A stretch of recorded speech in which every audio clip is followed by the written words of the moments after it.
It's not as if we had it easy here. You should have seen the hail of cannon fire. Oh, and by the way, we saw a black airship bearing southwest a short while ago. Probably a bunch of deserters. Always happens when an enemy is vanquished. Yup, sure does.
Go right there. Airy! That light is almost blinding. Are you sure Grand Ship is going to survive in there? We'll be fine. Let's head on in.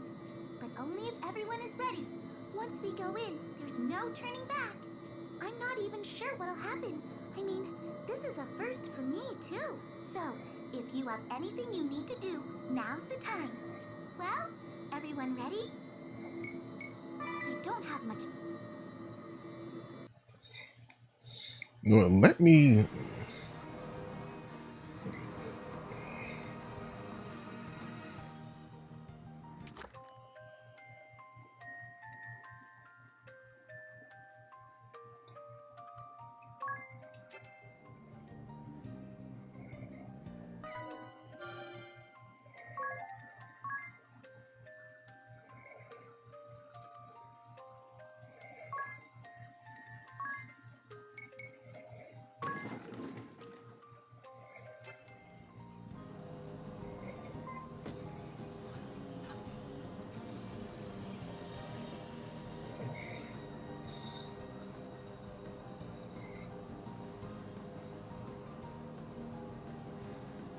Somewhere they want me to find those keys, and I have no clue where to find them.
You know, let me Google this. Let me see if there's actually anything that comes up.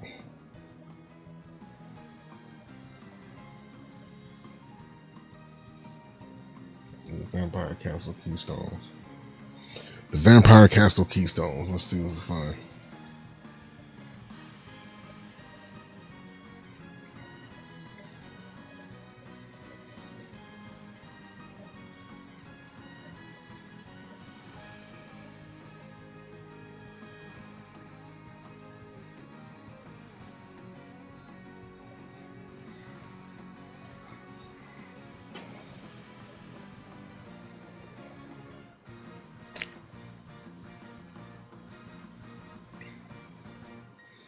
Okay, so we're going to So apparently there's 6 dragons we gotta go find. And they don't necessarily give us any hint as to where they are. So I have a map right here that I'm gonna use to help locate where these dragons are. So first things first, we gotta go. I think this one we already fought.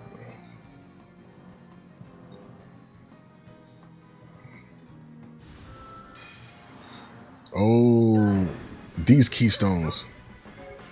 Oh, so that's what they were.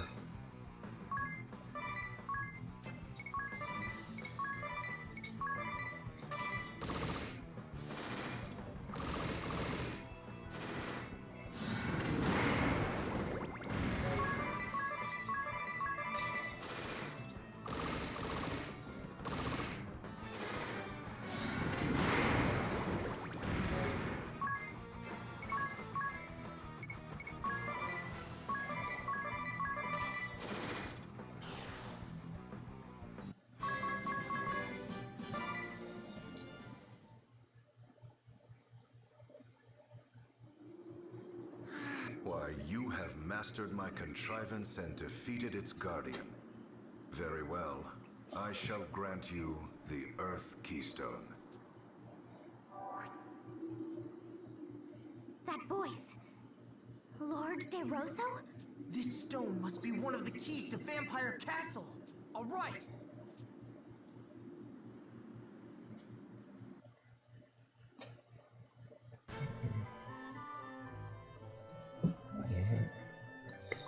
Or we finna find all these in one go.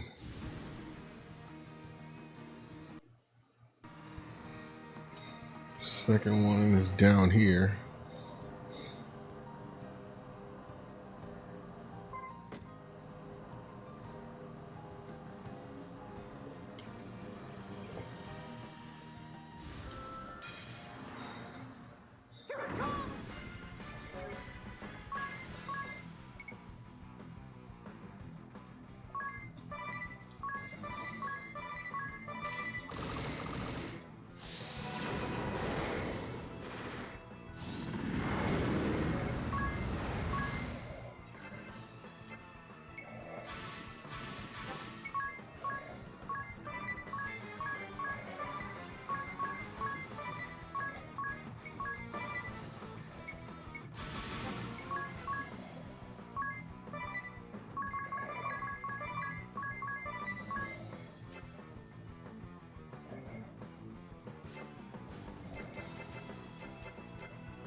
You have defeated my guardian. All right. 4 more to go.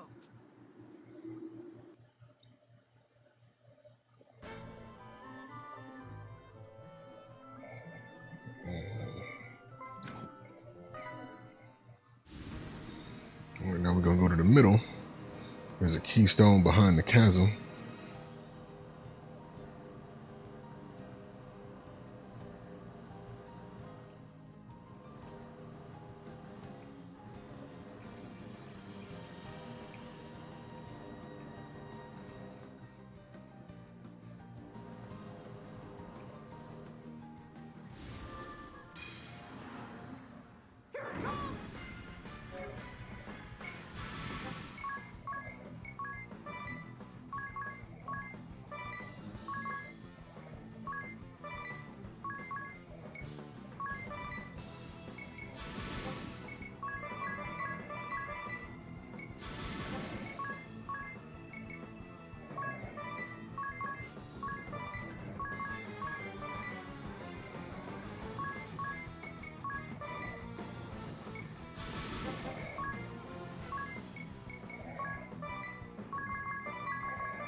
You have defeated my guardian. Dark Keystone, and we got 3 more in the big island to the All right, right. 3 more to go.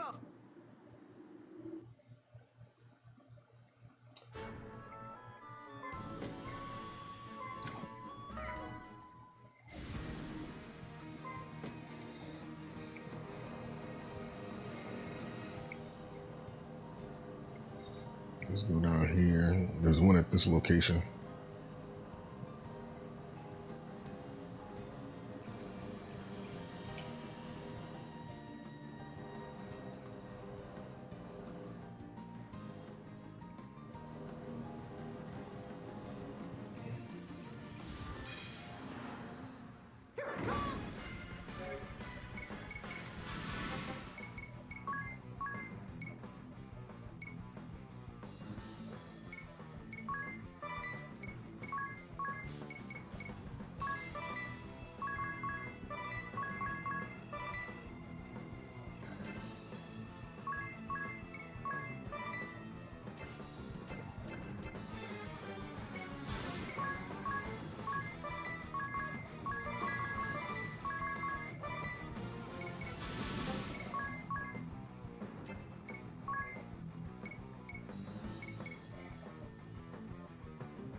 Yo, whipped his ass.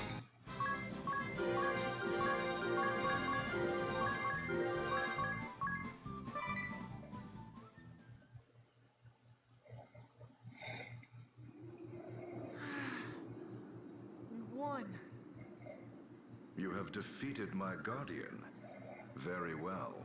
I shall grant you the Wind Keystone. We got 2 more. 2 more to go.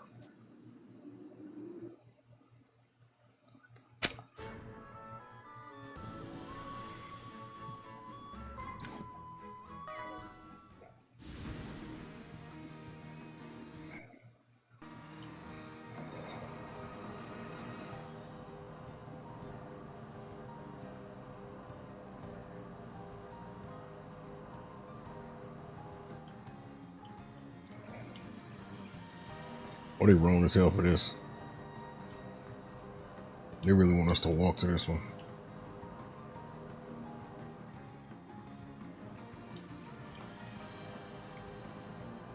I can't just sit next to it. I gotta... Damn.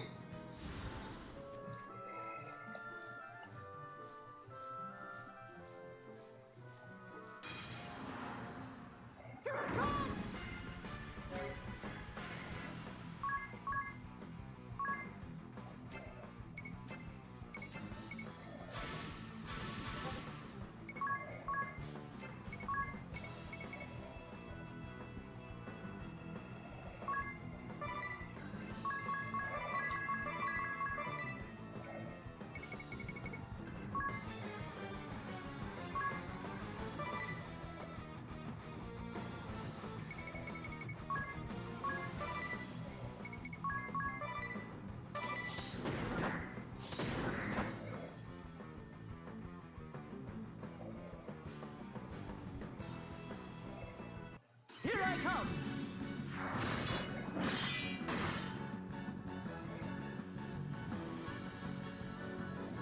Do not stand in my way!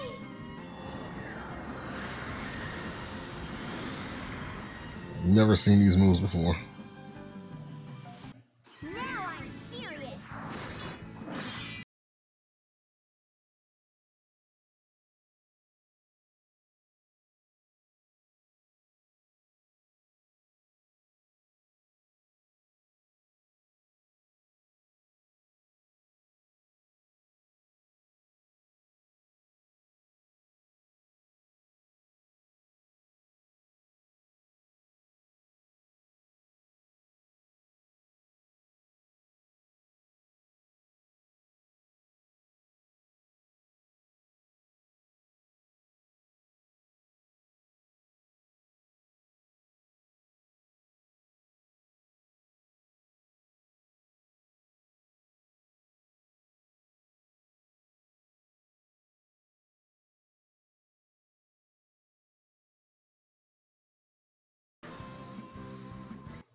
We got one more after that. We got one more. You won. You have defeated my guardian. All right, one more to go.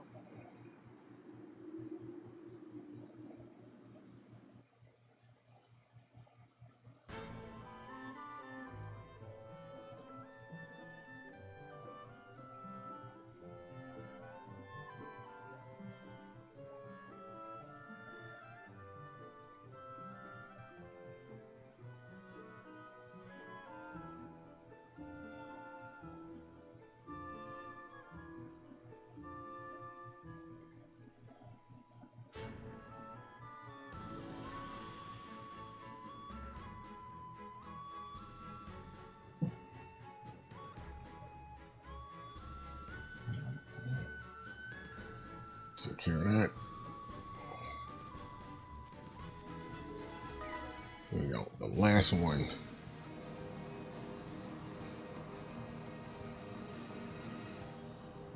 So on this little island right here.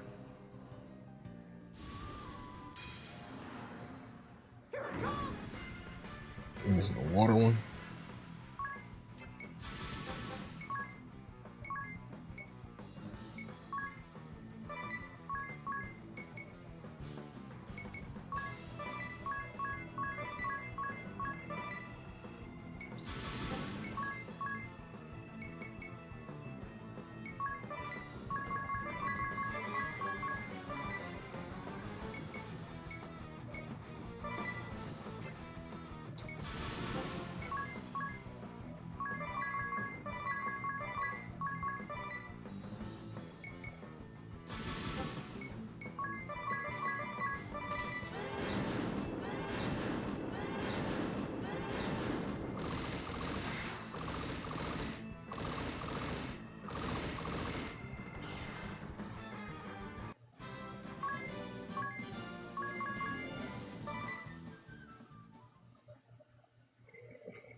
You have defeated my guardian.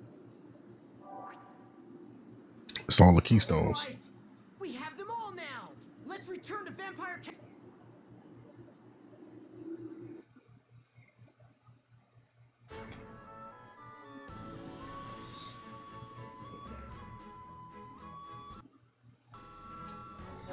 First things first, let's heal.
So we gotta go through. They want us to hike it on foot.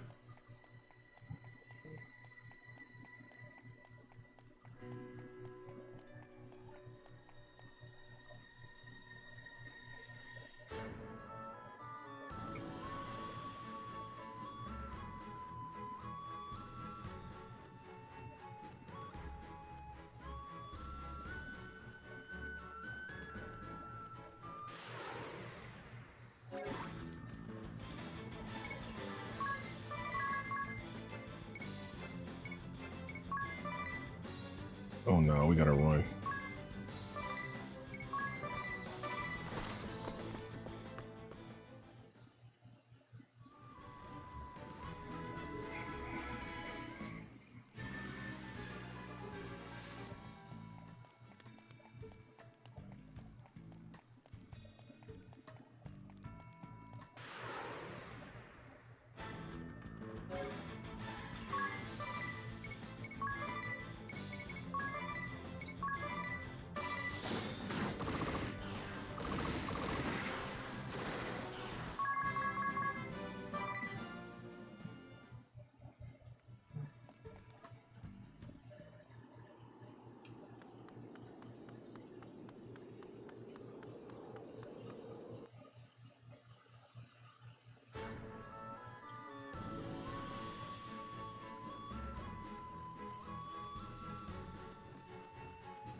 Did you hear that sound?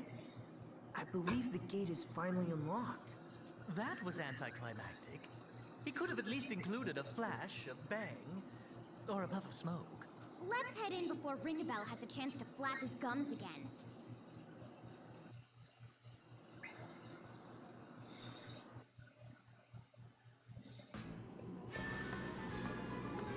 I don't want to see what this job class we finna get. Freezing in here! Even colder than it is outside! Look at all those paintings. Did we just stumble into an art gallery? They all have a sort of forlorn look to them.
You know, just gotta search through all this castle and just see what we got. I think it's a vampire class or like a count.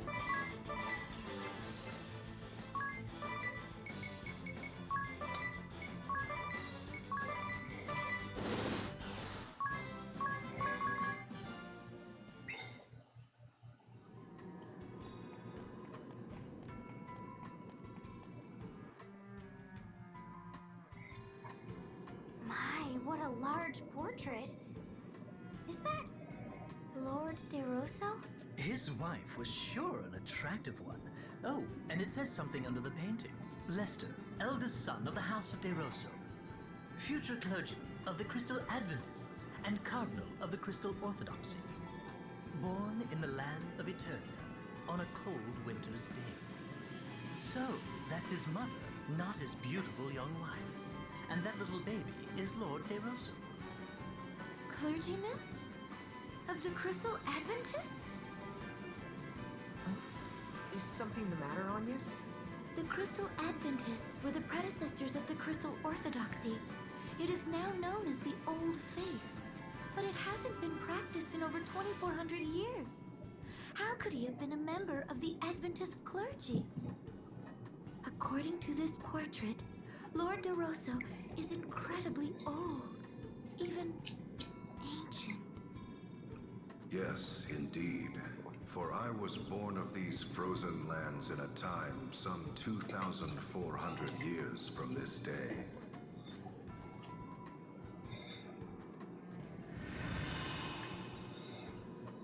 And this portrait?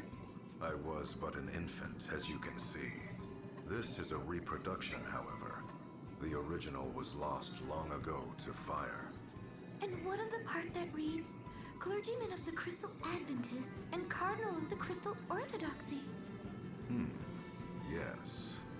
As Wind Vestal, you would be expected to take interest in such matters. But ere I delve into the matter of the Old Faith and the Orthodoxy, allow me to tell of the founding of this land. As you may well know, this land had long been ruled by the Crystal Orthodoxy. However, 15 years passed, the Templar rose up and occupied their lands. Thus was the Duchy of Eternia born. Or so I expect you have been taught. However, the Templar did not found a new state. In truth, he restored an ancient dynasty. He did? Long before the Crystal Orthodoxy ruled this land, it was known as the Kingdom of Eternia. In a time 2,400 years past, Eternia was a bountiful land blessed with 4 distinct seasons. The highlands were not as lofty as they are today. People and ideas flowed freely from other lands. The kings of Eternia were protectors of the Earth Crystal and the Crystal Adventists, ruling in peace for generations. To the west lay the castle of the House of DeRosso, hereditary dukes of Eternia with royal blood in their veins. Relations with the royal family were good, and ever did the kings of Eternia treat the dukes of our house with kindness. In return, the House of DeRosso did faithfully serve generations of Eternian kings.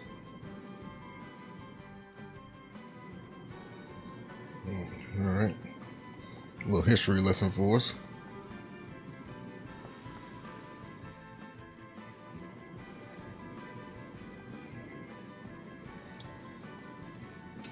I guess that's basically what we're doing. We're just going on a little tour of his history, maybe before we fight him.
What magnificent vestments. This must be none other than Lord DeRosso. Tis a portrait of my ordainment as Cardinal of the Orthodoxy. I was as yet... No, let us move on to other matters. I was born of the House of De Rosso, hereditary Dukes of Eternia. Blessed was my youth. My parents showered affection upon me, and I was beloved by the people. And the king bestowed favor upon me as well. Upon royal recommendation, I was made a cleric of the Crystal Adventists, the Old Faith, in my 19th year. I devoted my body and soul to my clerical duties, for king, for kingdom, for faith. Sleep became an oft-missed luxury. But before long, a new tide began sweeping through the Crystal Adventists. There were those who wanted the clergy to control the 4 crystals of Luxembourg, rather than local monarchies and temples. That belief formed the core of the Crystal Orthodoxy. The Eternian royal family, keepers of the Earth Crystal, immediately assented to this new way. I soon found myself appointed to the position of cardinal in the Orthodoxy. Me, a mere cleric. Cardinal de Rosso. Those were my days of glory. Even now, the mere sound of the then-new title is dear to me. The Old Faith was remade entirely into the Crystal Orthodoxy, and the decision was made to elect a Grand Patriarch to rule. Thereupon, cardinals throughout the world gathered for a conclave to elect the first Grand Patriarch. Amid the conclave's maelstrom, I was approached by a cardinal who wished for me to vote for his choice. I suppose it was my youth and sincerity that made me reject the notion out of hand. But that was my downfall, for I was forced from the position of cardinal by the fraudulently elected Grand Patriarch. I had been but fervent in my beliefs and ideals. What I did only for the Orthodoxy, and for the people of this world. The Old Faith and the Orthodoxy. The Kingdom of Eternia and the Duchy. That was all a bit hard to follow. I agree.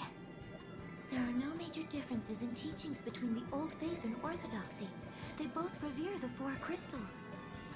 I have heard that the Adventists gave way to the new and truer ideas of the Orthodoxy and faded away. No wonder the Old Faith was abandoned. Yet there is more to the story, for history is not more than accounts recorded by the victorious. To solidify their power, the victors showered contempt upon the vanquished. So it was those who held the reins of power within the Orthodoxy relentlessly pressed for the Adventists' eradication. No one recalls the words of the vanquished if the victorious write them out of history. 'Tis as if they had never existed. I've been taught that the battle between the 2 faiths had been fierce, and in its wake, devastation persisting to this day covered all the lands. That is an uncharacteristically accurate account for the Orthodoxy. Save for their false reckoning of time. It was after the Orthodoxy had begun ruling the world that the endless conflict with the Adventists began. I should know, for I was there to bear witness firsthand. Lord De Rosso, how could you possibly be that old?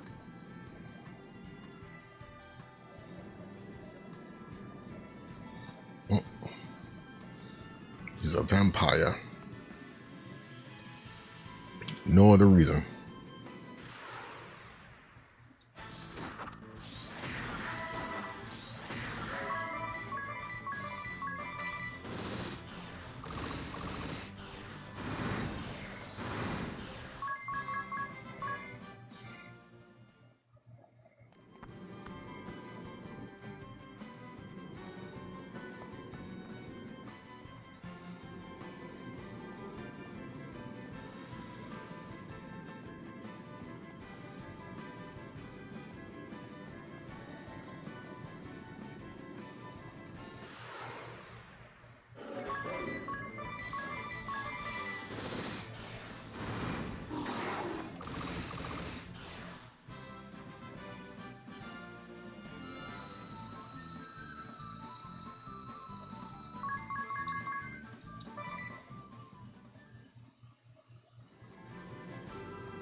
one shows a castle in flames. A large army surrounds it. It looks as if it could fall at any moment. Is this not this very castle? See, this is the western corridor right here. There's another castle burning in the distance. It's near where Eternian Central Command is today. So then, that's the Orthodoxy's head temple in flames? Nay, the distant castle in flames belonged to the King of Eternia, and the castle in the fore. 'Tis the abode of my family, the House of De Rosso. But why? Why would such a terrible thing? The kingdom of Eternia was suddenly beset by a great host from another land. We would later come to know that it was a four-state coalition sent by order of the Crystal Orthodoxy. They had been told the King of Eternia sought a return to Adventism and was arming for war against the Orthodoxy. The Grand Patriarchy used this fiction to order a great muster of forces from across the lands. Alas, I failed to heed the many warning signs. I rejected the scheming Cardinal's choice for Grand Patriarch, but he succeeded in luring votes from other factions, and his became the ruling faction of the Grand Patriarchy. It was they who wished to establish Crystal Orthodoxy as the uncontested world religion. Under their orders, the castle of the Eternian King was besieged. It fell in mere weeks. Before long, the great host was at the gates of our castle, and my father lay brutally murdered. The water supply was poisoned, and the Orthodoxy's forces drew an ironclad ring around the castle.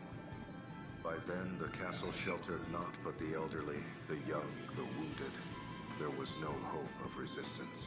I was forced to sue for peace, even offering my own mother as hostage per their demands. Yet that failed to break the siege. The commoners who had placed their faith in my family and me slowly starved to death. It was then that a letter arrived from a man. That man was the Cardinal, who had sought to influence my vote. The Fiend was now the officer in charge of the attack. He wrote that he would not accept my surrender. Such was the hatred he bore for me. Such hatred that he was willing to let countless innocents die. My mother had been murdered. Our castle was consumed in flames. That is the painting you see here. How could the Orthodoxy do such a thing? This all reminds me of what happened during the Great Plague. Indeed. Perhaps the Templar and I are not so very different. To be betrayed by what you believe in. To have your family and those you protect murdered. Though we do not see eye to eye, perhaps it is a shared sorrow that binds us.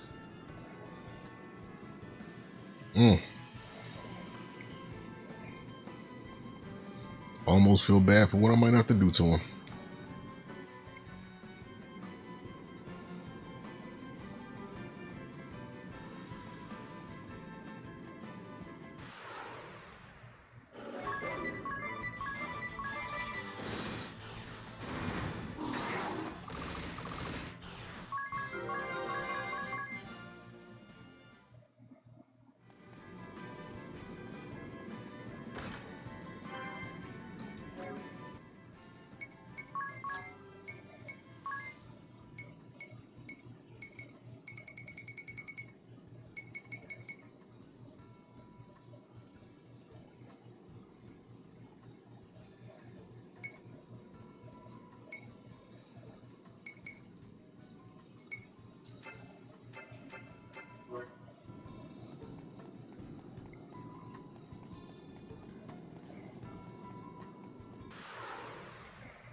such fear. Though I wish not to remember that day, it is indelibly etched upon my mind. How did you survive? The Orthodoxy lay siege yet would accept no surrender. My mother, father, relatives, and my people lay dead. It was then I set our castle ablaze. But as the flames began to lick my body, something slipped into me. Betrayed by the precepts I believed in, was I not bitter? Robbed of my beloved homeland, my dearest of kin, my people slain. Amid such despair, was I content to simply welcome death? Nay, I heard a voice. Accept me, and I shall grant life everlasting. Though it shall be filled with grief, thou shalt have all eternity to wreak vengeance upon thine enemies. Did I forge a dark pact with some fiendish entity that day? Or was it a rebirth, triggered by a future me reaching back to the past? Panicked upon failing to find my body, the Orthodoxy chose to denounce my family and me as ghoulish vampires. Thus have I been living an immortal existence ever since. Then the name Vampire Castle is... A lie that has been perpetrated by the Orthodoxy for some 2,400 years. Though it is true I am immortal, I am no vampire. I find the smell of blood too revolting to ever drink it. Having said that, I have done not to quell the rumors. In truth, I endeavored to embellish them. My ability to transform myself into a bat and grow these fangs are the fruits of many years. Long, long years of effort. Tell me, O Vestal of the Wind, what does the Crystal Orthodoxy have to say about the passing of the first Grand Patriarch? He chose the second Grand Patriarch and prayed for peace and the well-being of the faithful as he passed peacefully from this world. Passed peacefully from this world, you say? I know the truth to be far different. What do you mean? The first Grand Patriarch was assassinated, along with his Archbishop, the man who had been my bane. The assassin himself tells you this. There is no other truth. That was when I forsook this land. Soon after, sightings of the vampire Lester De Rosso began to crop up throughout the world. I became a veritable Duke of Darkness, forging ties with those bearing hatred toward the Orthodoxy, and those it had oppressed. I was the enemy of man, the hated and feared vampire. But more than that, I was known as the arch-enemy of the Orthodoxy. And after some 500 years, a fateful encounter with one whom you all know well. No, let us leave the matter for another time. I wonder how many more of these stories we're gonna listen to before we actually fight this guy.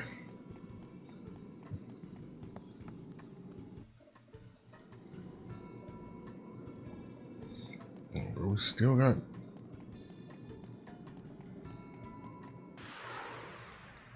Let's see, this job class we get better be worth it, man.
This should lead us right to that painting. Hopefully this is the last painting.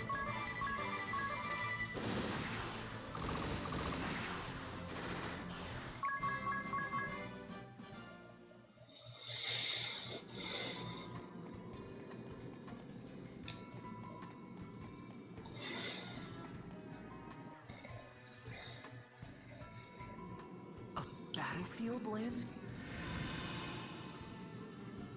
It represents the long and hard-fought war between the Orthodoxy and we denizens of darkness. For 500 years, my thirst for vengeance remained unsated. It had also been 500 years since the Orthodoxy had been founded. The world was in the midst of an age of seafaring and piracy. Compared to the great exchange of ideas and information, the once hallowed Orthodoxy began to lose its luster. The authority of the Grand Patriarch and the Orthodoxy itself began to wane. Fearing irrelevancy, the Grand Patriarchy acted rashly to regain its authority. This led to the unusual decision to select a commoner, the gifted young Yuliana, for an important task. Yuliana? Sage Yuliana? Yes, indeed. At age 20, the young Yuliana became High Inquisitor of the Crystal Orthodoxy. It's hard to believe he ever was young. It was no laughing matter, for there was no one more skilled at rooting out enemies of the faith than he. The shadowy ones, those who had been working against the Orthodoxy, were crushed by the host he led. In the several decades that saw him age, I cannot count the number of times we have crossed swords, he and I. In the great battle waged on the Karka Plain, the might of our clashing forces rent the very earth into a vast rift. You mean the rift under Ison Bridge? In the battle at the foot of Mount Fragmentum, our armies smote the mountain to its very roots. So that's how that ravine was created. And in the battle fought on the Harina Plain, the once fertile earth was reduced to desolation. The loss of that fertile plain is believed to have ushered in the downfall of the Harina dynasty. To think any sort of battle could change the face of the earth so. We fought our final battle 1,800 years ago on the Norende Heights in the land of Kaldisla. The Norende Heights? That's where the Great Chasm opened up! In the end, Yuliana, High Inquisitor of the Crystal Orthodoxy, utterly defeated me. Lord De Rosso, leader of the Shadows. You were defeated? But you're here with us today. Yes, well, there was more to that final battle than meets the eye. You see, I ceded the glory of victory to young Yuliana that day. I say young in my reckoning, for he was already 100 then. Yuliana returned triumphantly to Eternia with what he claimed to be my remains. What he brought them was not human. And when the Templar attacked the head temple 15 years past, it is said they found my tomb deep underground. Ever dreading the darkness and my return, the Orthodoxy kept those duplicitous remains under arcane seal for over 1,000 years. 'Tis a tale replete with irony, is it not?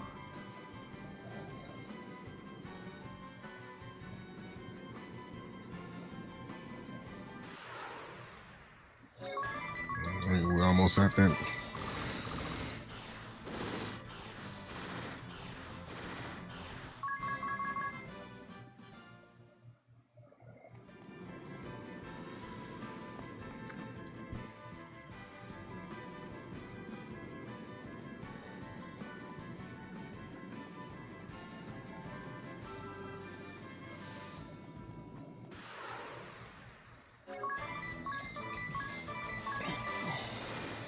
How many floors have we gone up?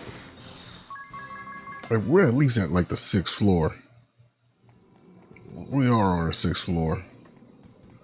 Oh, dang, man.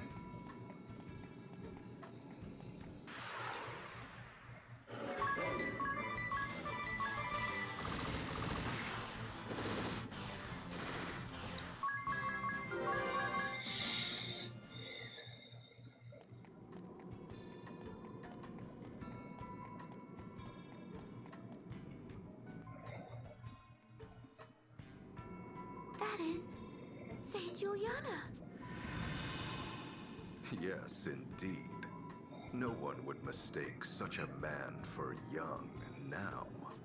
Having put down the blood-sucking Lord de Rosso, bane of the Crystal Orthodoxy, he became the first ever commoner to become an archbishop.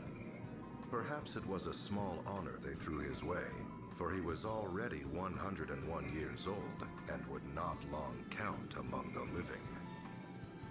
That makes it sound despicable. Agreed. The truth is, however, that was when Juliana's plot was at its most clever. The Sage's plot? What was he plotting? He was taking measures to separate you Vestals and the faithful among the people from the Orthodoxy's corruption. After serving some 80 years, he had witnessed firsthand how corrupt the institution had become.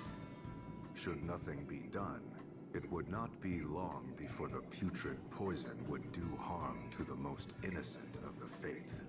So it was he vowed to rid the Orthodoxy of the source of this poison, the concentration of power. But how? For the great feat of defeating me, Juliana had been made archbishop, but in name only. But such was not key to his plot. Timing was the key. The proper time to separate the Vestals and the faithful from the Orthodoxy. And just what timing would that be? The great upthrust of the Eternian Highlands. At the time, the Highlands were not so formidable as they are today. But a colossal movement of earth and rock thrust the Highlands to lofty heights, thereby isolating Eternia from the world. Hold on a moment. He was waiting for the Earth to move? How could he have known when such an event would take place? I shall tell you in time.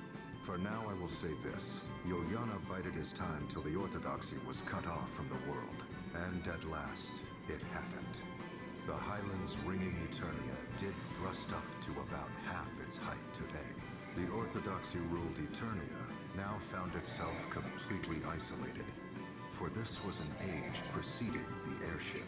And while the Earth Crystal remained in their keep, control of the crystals of fire, water, and wind was returned to their respective temples. This, what you believe to be the true form of crystalism, is the fruit of Juliana's efforts. That was the Sage's doing? I won't ever call him a miserable old lech again. Sage. Mm.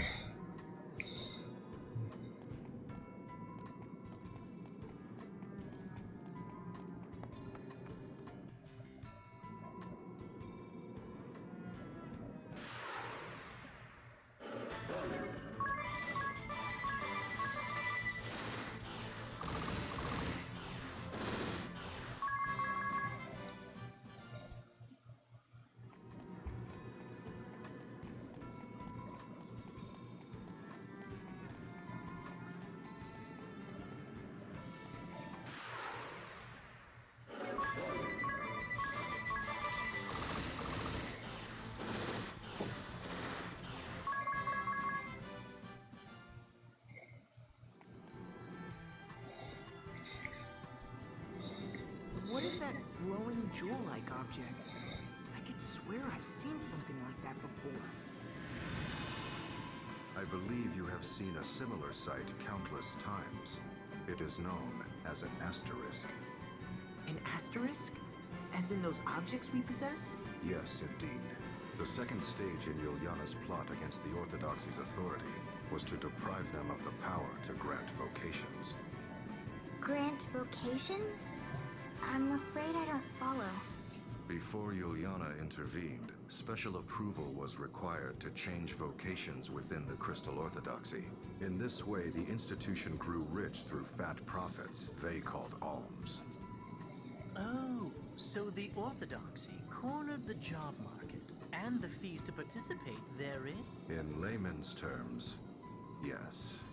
But Juliana exposed this fact before the reigning Grand Patriarch. It was then that Juliana approached panicked high officials and the Grand Patriarch himself, with a proposal. He showed them a stone known as an asterisk, saying the granting of vocation should be based on it, overseen by the Orthodoxy. Those who sought such vocations would apply to the Orthodoxy and pay a fair price. Anyone with the means to pay could thus learn a new job. That's no different from the old system where people had to pay alms. No different indeed. But the Grand Patriarch and his officials had not but the material profits of the Orthodoxy in mind.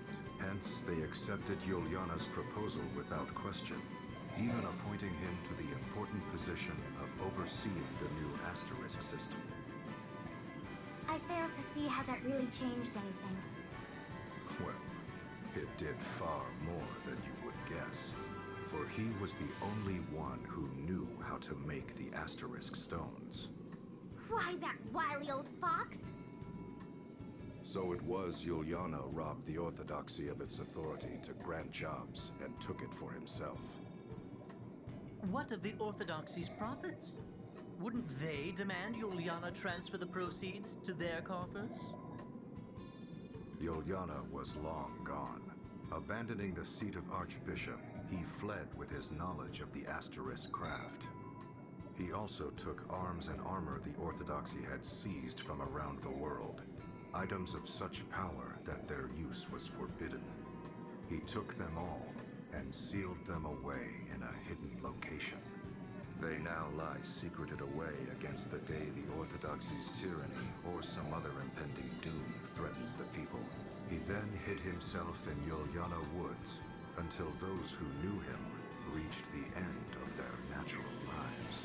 But that did not take long, for I led the forces of the shadows to ensure their swift demise. I had always believed the Crystal Orthodoxy required not but the crystals, the Vestals, and the faithful.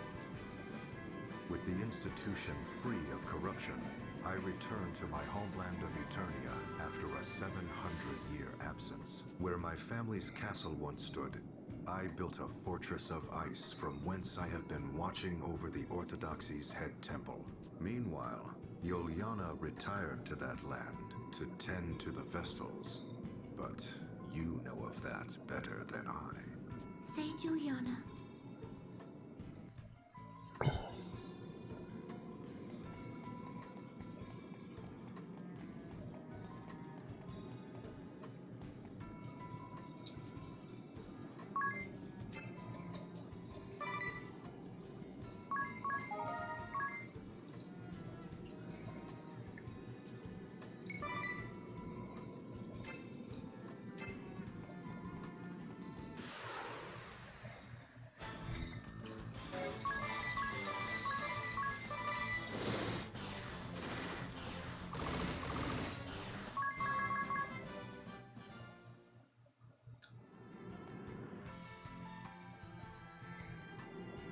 I commend you for making it this far.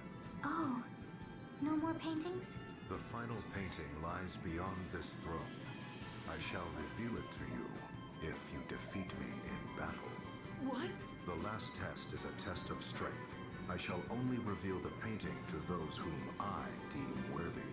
One might also say that there is no need for those who are unworthy to lay their eyes upon it. But be forewarned, I am a formidable foe. I trust you are well prepared.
The immortal Lester De Rosso has been defeated. Yep, we got him.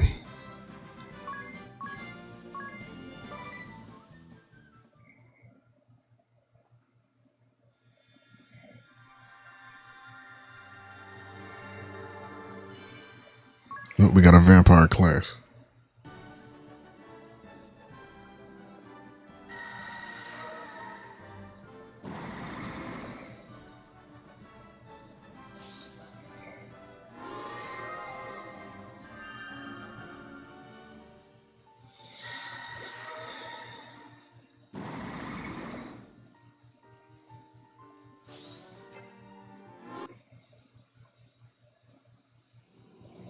I am a man of my word. Behold the final painting.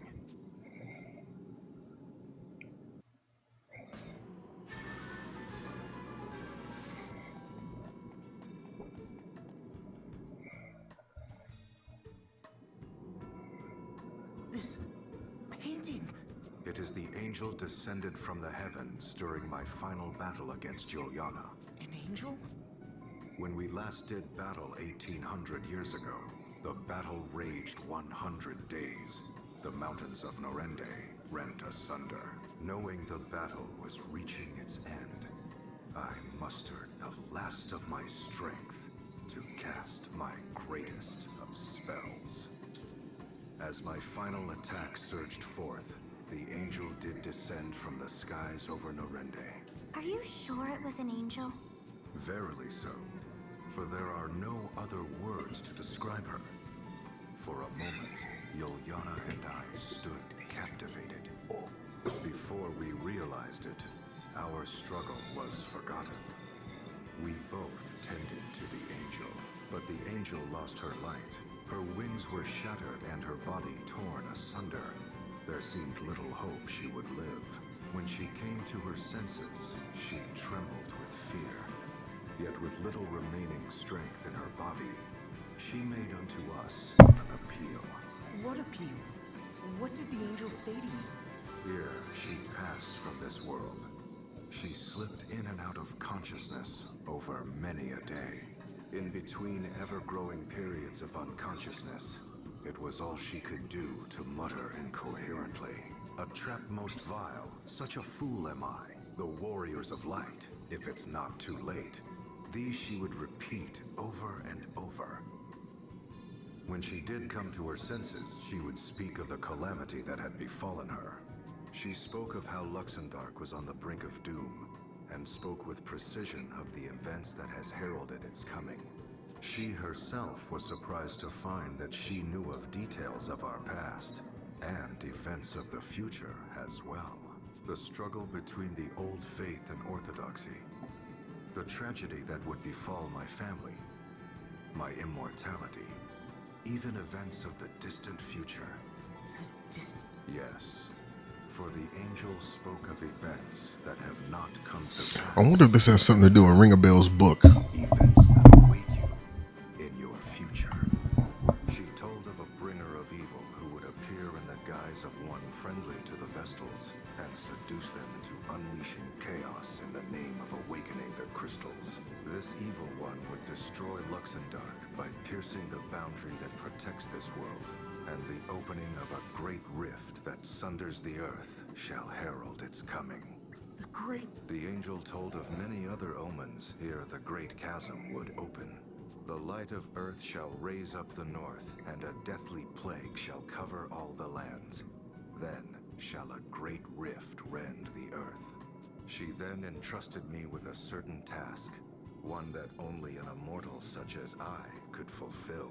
What sort of task could only an immortal fulfill? That I cannot say, for she swore me to secrecy. But thereupon she quietly passed from this world. For 3 days and 3 nights, my former mortal enemy Yuliana and I spoke of what had transpired.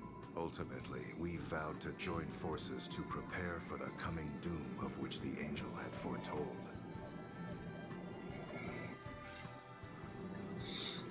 Now I'm wondering if the angel...